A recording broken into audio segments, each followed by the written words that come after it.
In this video, I'm going to be telling you what we can learn as Africa in the diaspora from the Debbie's viral tweets. The tweet was made by a lady called Debbie, where she said she wakes up around 4:30 a.m. to cook for her husband. What I'm going to tell you is just what we can learn as Africans in diaspora concerning that video. Now, just a short background. She made a tweet that she wasn't waking up to cook for her husband before. But one day, her husband's colleague brought food to the office and she brought 2 spoons. That means she brought the food for herself and her husband, and Debbie's husband. So the husband went home and she told Debbie about it. Debbie was challenged by that action and she decided for her to keep her husband and to prevent anything that may come up from that kind of relationship. She has to wake up in the morning to cook for her husband. She was criticized by the feminist bloc, but other people praised her. The praise was so much that at the end of that weekend, according to the rumor we heard, that she has received up to 10 million naira from people on Twitter who do not even know her, just to appreciate the way she has decided to keep her family. So I'm going to share the things that I believe that we, as Africans in the diaspora, can learn from this story. Number one, this is not about Debbie, but what Debbie represents. People do not know her well enough to send her gifts because of who she is, but because of what she represents. She represents a woman that every African man wants as a wife, as a life partner. That's one of the reasons why that reaction came. Not because of who she is, but who she represents. Number two, Africans are yearning for the old family values that we grew up with, where spouses had each other's back, where family came first before individuality. Number three, the public reaction was an expression to denounce the woke ideology that seeks to pitch husbands and wives against each other. People are tired of this narrative that you must be an independent woman to show that you're a woman. You do not need a man and all those kind of thinking. Africans do not want it. That was what prompted that reaction. People were just trying to express that yearning for the old African ideology of family. Number four, please, if you have not subscribed to this channel, kindly subscribe, like and share to go a long way to assist us in this channel to grow it. Number four, people do not usually take initiative. They wait for one person to react to something that they wish they could react to, then they will not react. It took one person to tell her thank you. It took one person to send her a gift, but before you know it, 10 million, according to the report, 10 million naira was given to her by different people. And at the point of doing this video, gifts were still coming to Debbie because it's just like 3 days ago this thing happened.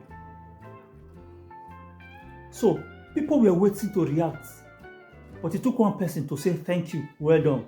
It took one person to say, give me your account number, I want to send money. And before you knew it, she got over 10 million naira. So we as Africans in diaspora, what can we get from this story? Number one, guide your family and ensure there is love and sacrifice. Guide your family and ensure that there is love and sacrifice. You are in the Western world doesn't mean that you throw away your values as Africans. In Africa, we value family. We value nuclear family. We believe in nuclear family. That is how we're able to grow up together as families. That's how we are able to know our cousins, our uncles, our aunts. Because we grew up as families. We are communal in our culture. But when you come to the Western world, they try to play it down. And we can see the ripple effects in our family life. So guide your family jealously. Whether you are a man, whether you are a woman, put your family first before yourself.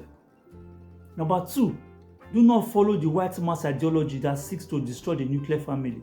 They do not believe in nuclear family. But we believe in nuclear family. So, as Africans in the diaspora, ensure that you put your spouse first before yourself. Ensure your family is closely knitted. Don't let them deceive you with the bait of independence. A man does not need to be independent from his family. A woman does not need to be independent from her family. We need each other to work well. We need each other to progress. We need each other to help to fulfill our destiny as a family. Number 4, remember that we are better together as a nuclear family. Both as parents and as children. Do you know why? There are statistics to show that most young people in prison are from broken homes. That is why it is important that we keep our families. And when it gets to the law, your color will be determined. Your race will be part of the things that they will check before they judge a particular case. What am I trying to say? Don't live like them. Don't try to copy things that are not working. Destroying family is not working. The result is evident everywhere. The statistics are there. Data does not lie. So try as much as you can to ensure that your family is intact. We have heard stories upon stories. People come and just forget their home training. They want to live the way white people are living their lives. You see a lot of single mothers everywhere. A lot of children who are confused. They do not know what it is to have fatherly love. They don't know what it is to have fatherly discipline. People are unruly in the society because the family is under attack. So please take this as an advice from someone who cares about Africans in the diaspora. Your family comes first before any other thing. I hope this helps someone. Please follow, like, subscribe, share.